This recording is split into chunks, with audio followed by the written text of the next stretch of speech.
servant's heart. Welcome to the podcast. Inspiration, motivation takes. Listen to the podcast. We're all about to talk about life. Our guests will share their life story. We want you to success in life and business. We're ready and we will start shortly. We're gonna talk about life. We're going to speak on business. You're gonna shine bright. We are gonna witness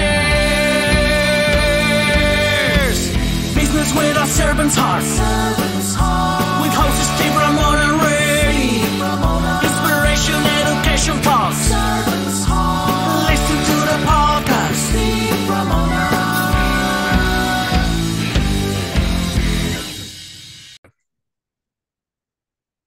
Welcome, everyone, to Doing Business with a Servant's Heart. I'm so fired up to have you on the show today and to have you as a listener on the show. And you can be on the show, too. You're just going to be virtually. Our podcast is dedicated to exploring the idea of the servant's heart, using it in your work, in your life. How can you serve others and truly make a difference?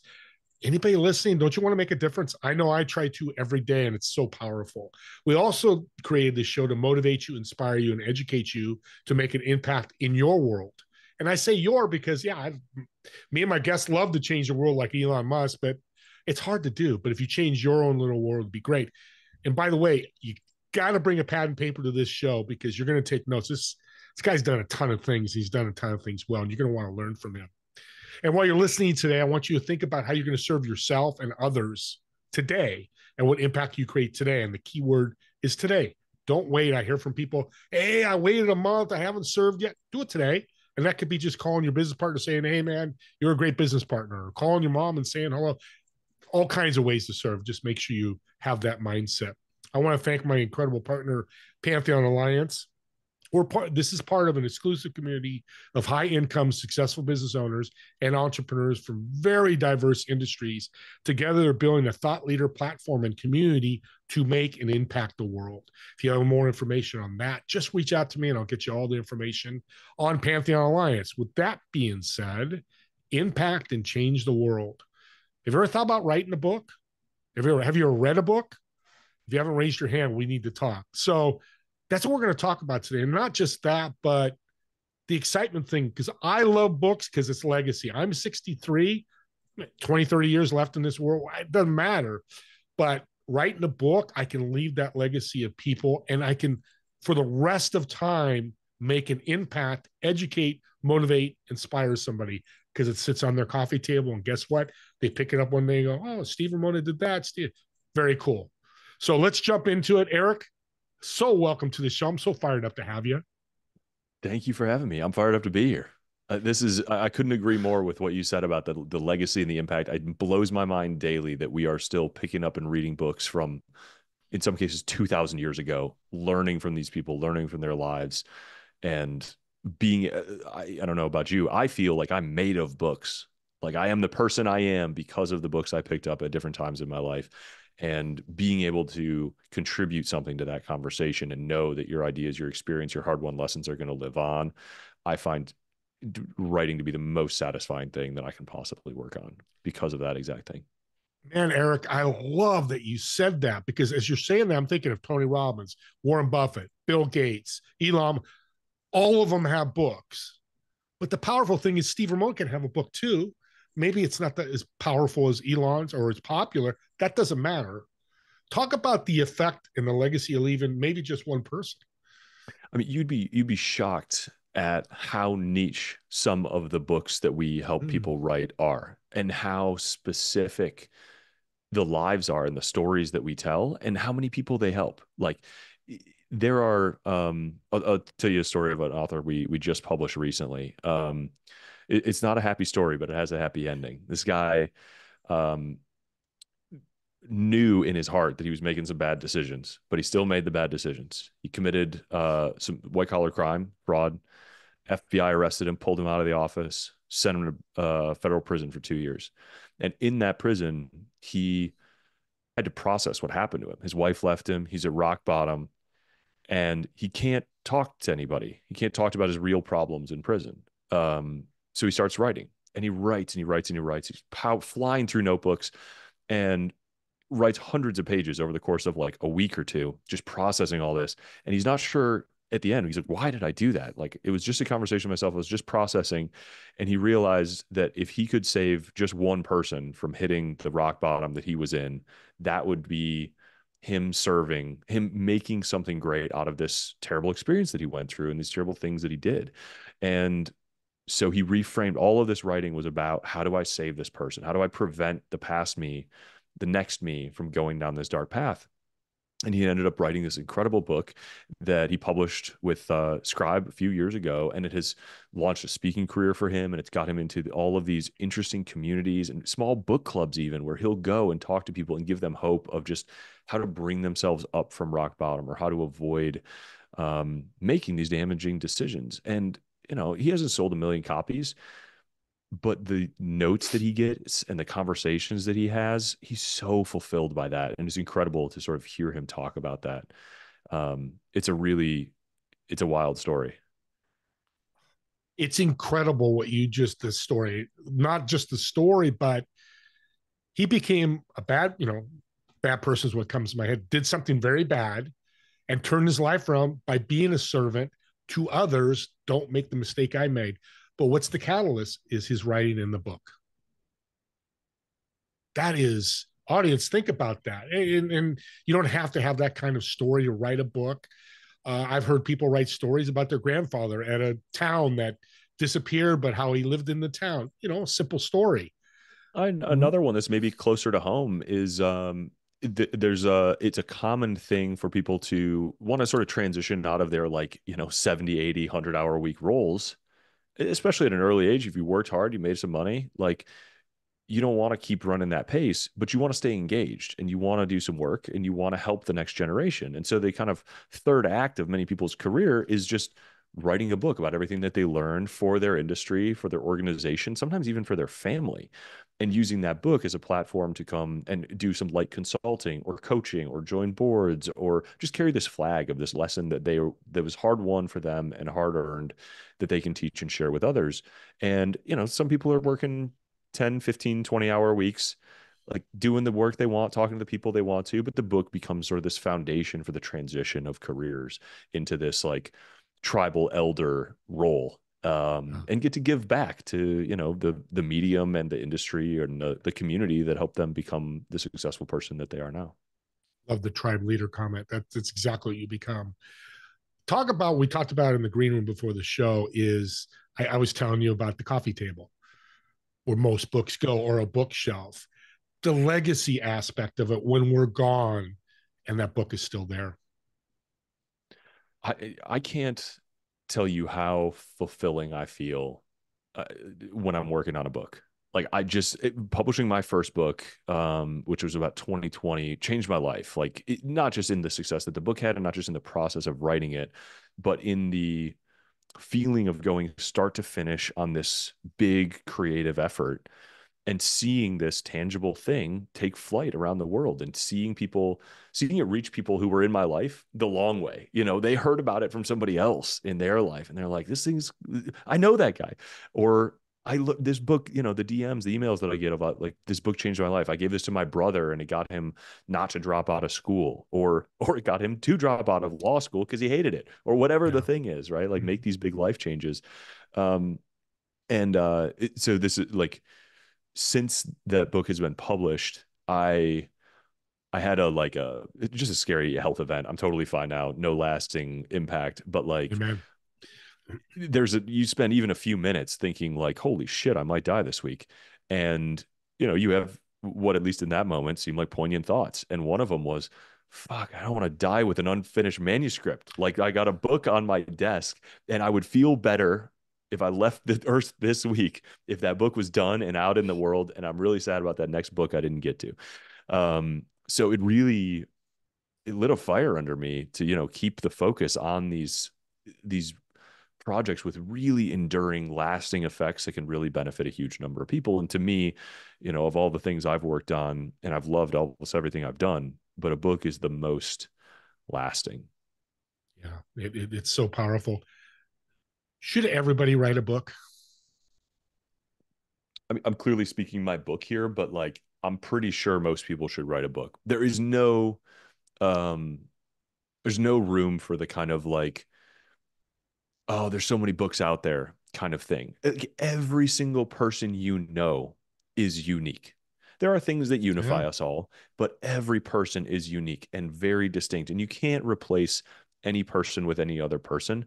And if you truly think a book is the distillation of all of your most useful hard-won knowledge and your stories and your experience, and not just what you lived, but how you felt as you lived it, and the decisions that you made and how you felt about the decisions, and how you perceive the people around you to have been affected by those, and the time that you live in is really unique.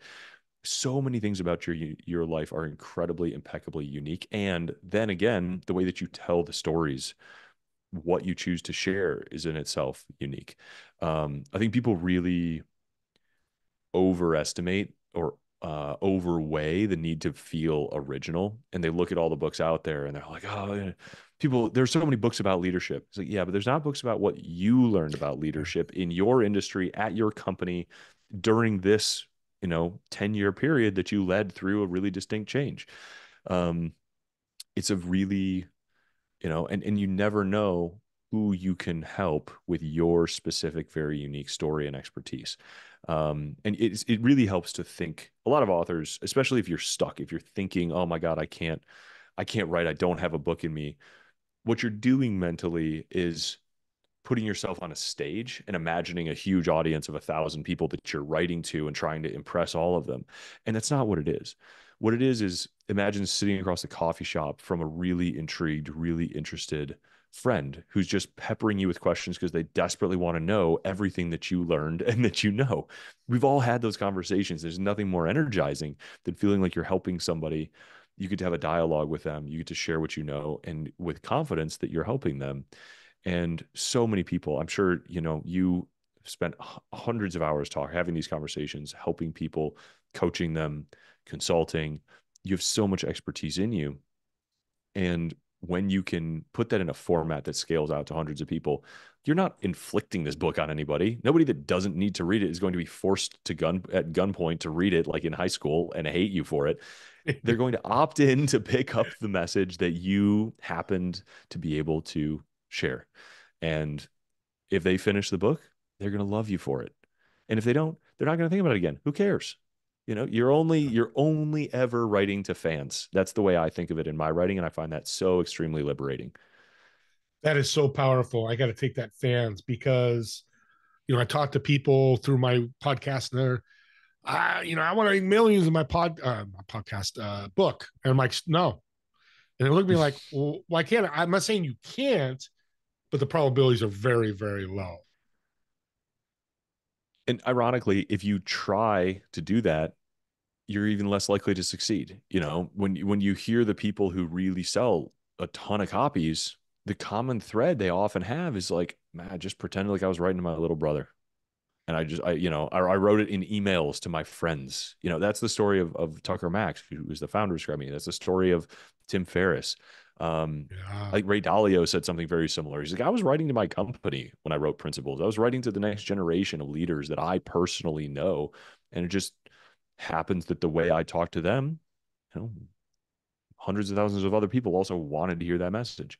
But it's so much easier to write. It unlocks so many of those Yeah. tangled feelings that you get when you're trying to even decide, let alone sit down to write a book. Right. Let's talk about thought leaders because when you go, if you're a speaker, well, you just mentioned Dalio and Ferris and a couple others, obviously experts and thought leaders in their industry. Does a book help you move closer to that?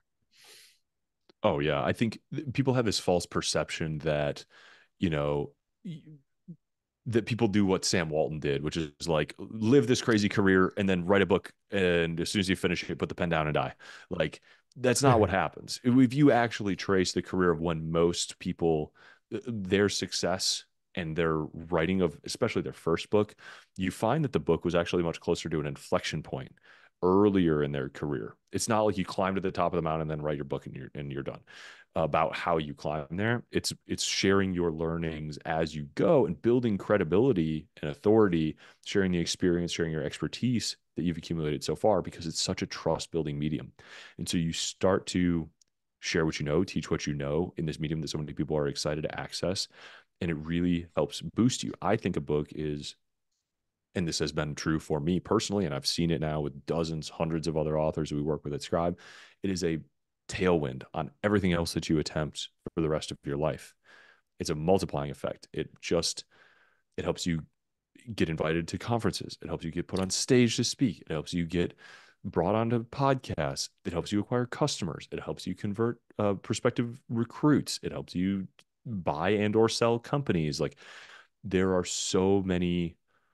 We all know that trust is the limiting factor. Like, if you can build trust at scale, you can do more business with more people faster, easier, and probably eventually cheaper. How do you build that trust? You can't necessarily spend 10 hours across the table eating steaks with everybody that you ever want to work with.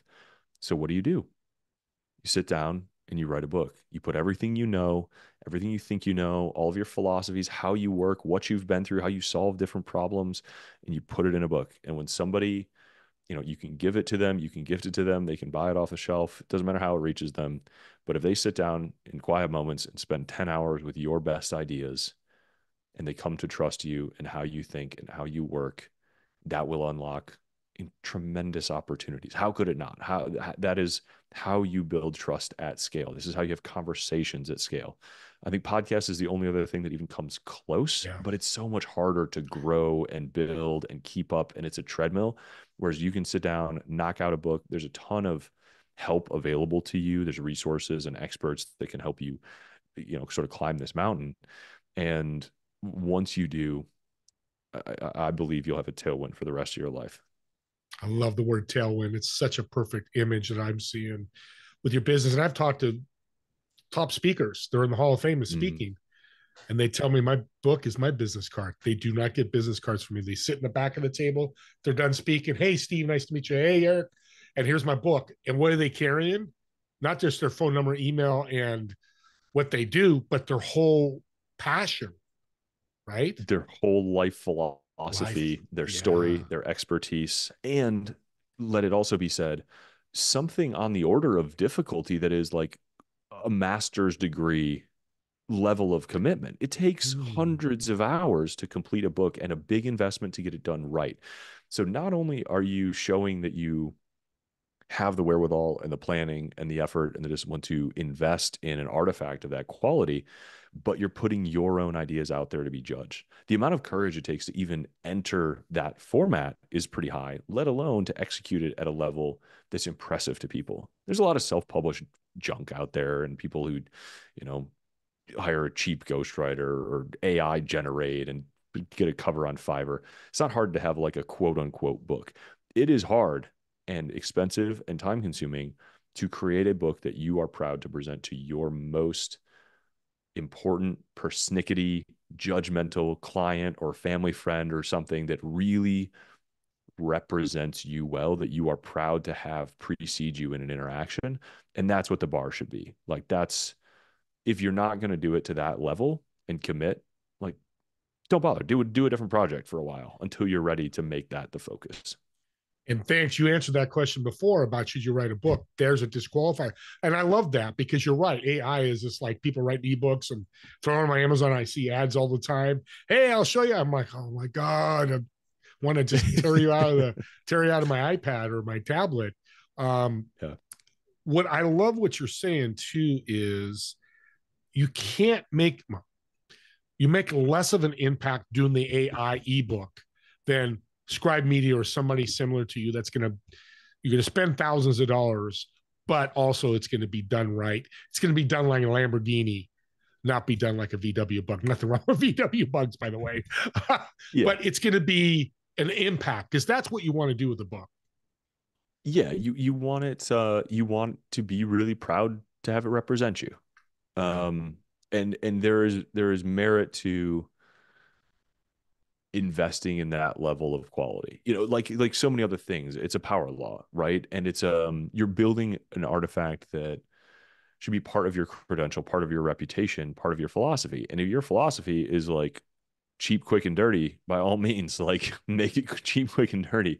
But if your philosophy is, or your, the thing that you're trying to convey is, I'm an expert, I'm a professional, I have been through it all backwards, forwards, and sideways, and I can help you do the same.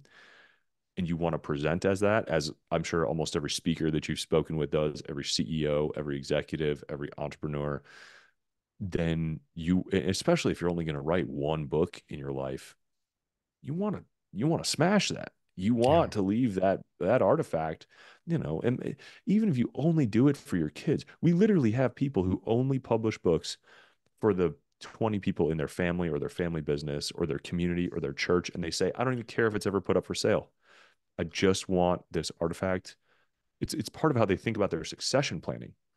It's like, I've got my will for my assets, and I've got a book for my philosophy, for my heart, for my lessons, for my teachings. And between the two, the next generation is prepared. So what I'm hearing from you, which is absolutely incredible, you're just a genius, Eric. Oh my God.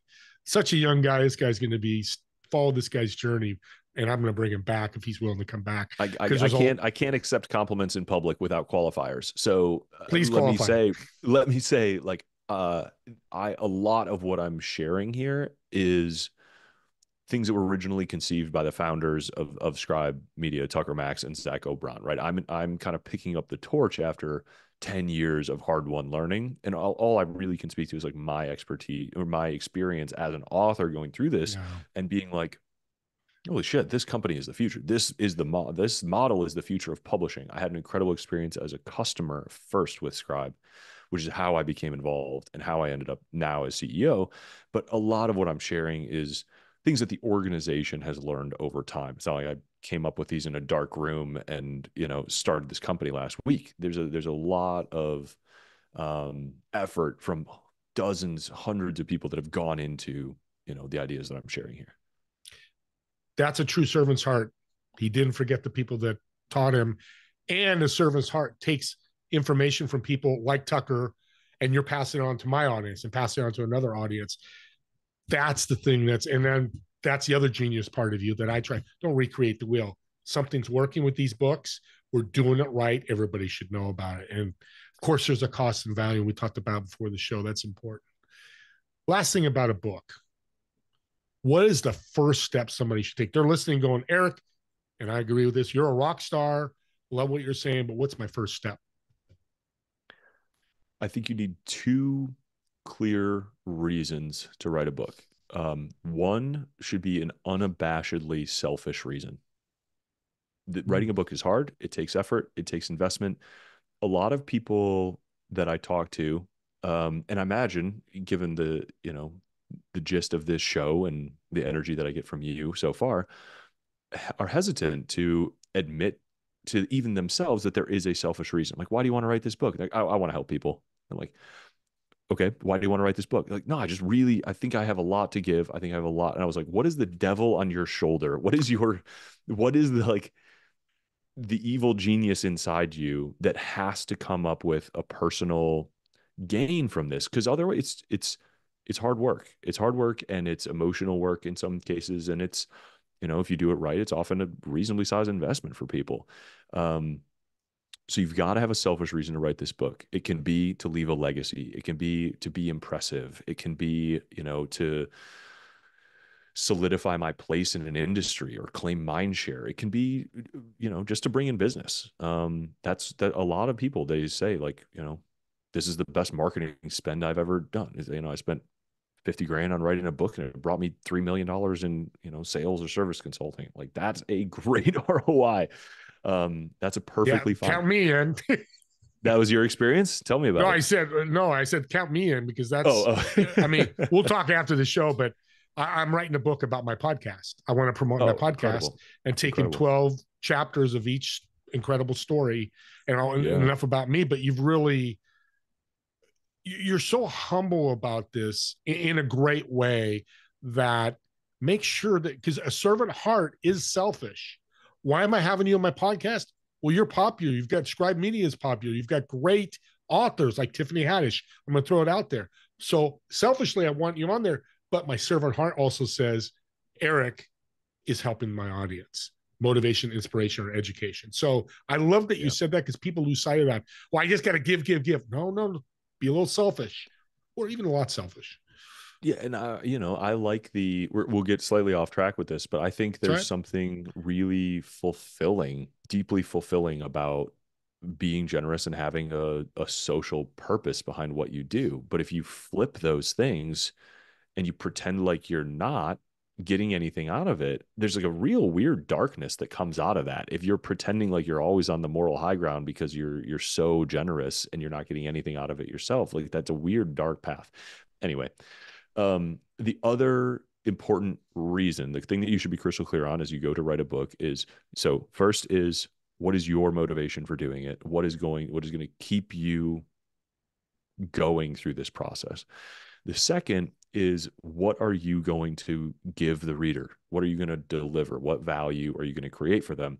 Because if you just write a book that starts, every sentence starts with I, and it's all about, what you know and what you've shared and what you've done, but you don't have a clear transformation or a value or a lesson to teach, or many lessons, you're not going to end up with anything that someone else is excited to pick up. And if you don't deliver something to the first reader, you're not going to get recommended to the second, third, fourth, fifth, etc. So I think if you can find clarity on both of those, and if you've ever been paid for your expertise, you definitely have the second.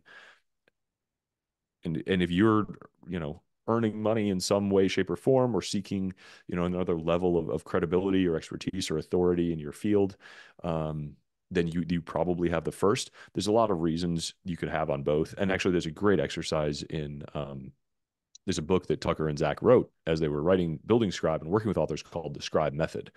It's available for free on our website, the digital one, but you can also buy it on Amazon or listen to it.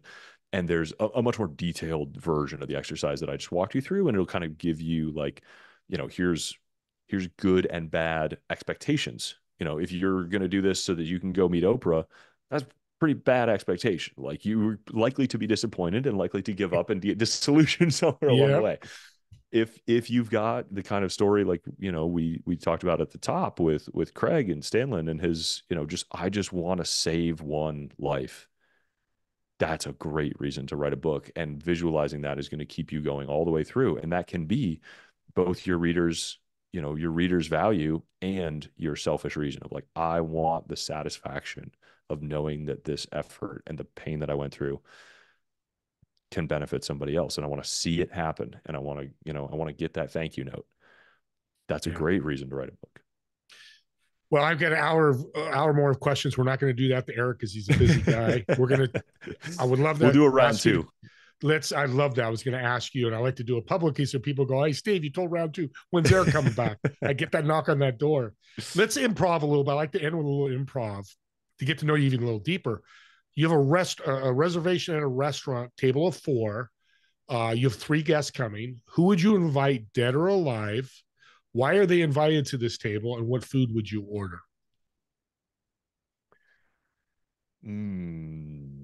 All right, I'm gonna start with the food because that's easiest. I love a dim sum. I feel like it's a very festive, collaborative kind of meal atmosphere. It's delicious, but it's like a fun thing for a group to eat and converse over.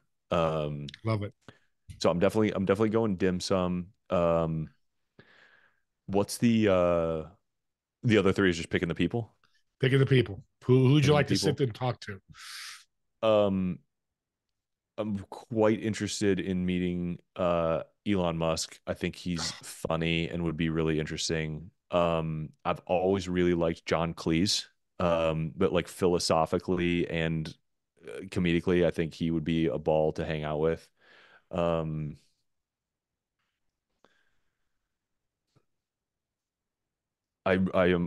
very bummed. This would not be good chemistry. I'm just picking individual people. This would be a chaotic table, but Charlie Munger is another one that I've always admired, always looked up to. And I would love to spend some time with him. And Elon, I don't think would quite get along. John Cleese would be hilarious with either or both of them. So I don't know. I could probably draft up a little better chemistry, but No, as you is never coming to know. mind. Well, I tell you, I'd love to have the fifth Somebody might seat. leave early. Yeah, he's probably going to be a monger. But because I love Warren Buffett, I'm a big fan of his and everything he wrote. And Elon Musk is leading the pack right now. In the last 3 or 4 weeks, I do 10 shows a week, and I love that idea because love him or hate him, that doesn't matter here.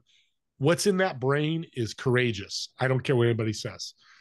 He is certainly the greatest living entrepreneur and maybe the greatest entrepreneur to ever live. I'm most of the way through. My third book will be a collection of Elon Musk's wisdom. So all of his most useful and important ideas. And I understand that there are many valid critiques of many aspects of his life, as is true with so many great people. But I think, there is much to learn and certainly so much to appreciate about what he has given our civilization. And I got a quick announcement, by the way. Elon Musk will be on my podcast next Tuesday. No, I'm kidding.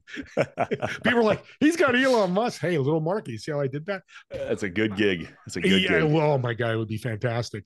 Eric, you're a blessing in books, but just people, because that's what it's really all about. And thank you for sharing all your knowledge, expertise, and just transparency and authenticity of everything that you do. I really appreciate that. How can people connect with you? I know people are thinking right now as they're listening, like, how do I connect with this guy? I'm pretty easy to get a hold of. So all my personal stuff is ejorgensen.com. But scribemedia.com is the place to go for all the stuff we talked about the books. And it's probably worth saying, we have a lot of ways we can work with you. If you want to write a book yourself, we can pair you with a private coach to ensure you're sort of making efficient and use of your time and editing as you go so that you can finish up in a reasonable time and you're not out there in the woods by yourself. If you're not a natural writer and you want a book, we'll pair you with a writer who will interview you and turn your stories and expertise into a book without you having to spend your 1,000 hours at a keyboard. And if you've already written one, if you got a manuscript in a drawer somewhere, we can help you get it over the finish line and get it out, published into the world in beautiful form. But I'm happy. I love brainstorming books and how books can build businesses and just meeting all of our authors. So if you're on the fence, reach out. I'd love to have a conversation with you. And thank you so much. No, Eric, gosh, here's the other thing, audience, about books, and Eric didn't say it, but I'm going to say it. Reach out to them. If you can't afford it, just be flat transparent. They're not going anywhere. Get a little idea what you need to do. And 6 months later, something happens. The money comes, however that happens. We're not saying here, that's why he's a servant's heart. He's here to help guide you or his team. And when you're ready, you come in, because it's not cheap. And we're going to be talking later, me and Eric. He doesn't know that now. He knows that because I just said that. I'm not ready to do it. Speaking of servant's heart, I think it's important to say, we know that our services are expensive, but we give away all of the knowledge to do it yourself. If you've got more time than money and you want to write and publish your own book, everything that we know about how to do that for yourself is on our website or in our book or in our podcast, in the blog. It's all out there. If you want to hire a team of experts to do it for you, we are available. But don't let that price tag scare you away from chasing this dream. If what you heard today resonated and you think writing a book is for you, it would be a satisfying or useful thing for you in your life. I tell you what, audience, he ended the podcast with a servant's heart, because that's what servants' heart do. You give your whole IP away. If it works for you, people need to realize, and then we're going a little long, is what he just did. Yeah, he's not going to make any money off Steve Ramona. If I happens, I do it myself. But you know what Steve Ramona does? He shares with other people. You know what he did for me? Give me all the input to do that, or the universe talks to you. And I want to make a point of this, because my life's completely changed because of doing this. And exactly what Eric did. This is a company that's, people, Eric's company is so big and growing. You can do that as a small company as well. Just don't do as much. So keep that in mind. Also, subscribe to the YouTube channel, because they'll go on YouTube early next week. Here's why. Subscribers are great. I think close to 10,000. I don't look at that every day. People are like, why you don't look at it? Because I care about my subscribers, but more importantly is what Eric just did today. I'm part of helping somebody either motivate, inspire, educate today. I could put my head on the pillow, and you have access to Eric quickly. So you just subscribe, and there's all the channel, all the podcast in that playlist. But here's a more powerful thing. People don't talk about this, but I do. That link for Eric, you talk to somebody who wants to write a book, what do? Take that link and share it with them. I just listened to Eric with Stephen Rona's podcast.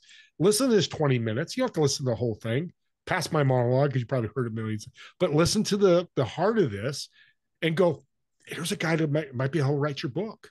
It's so powerful. A warm referral is great, but when you add a podcast, when you learn his passion about this, and Scribe Media, Tucker, and all the guys involved, that's what they're about. That's how you learn. And I'm going on a rampage because this is really a perfect podcast that you can share with people that want to write a book. And as always, me and Eric want to thank you so much for watching or listening to this podcast. And we'll see you all in the next episode of Doing Business with a Servant's Heart. Have a great day, everyone.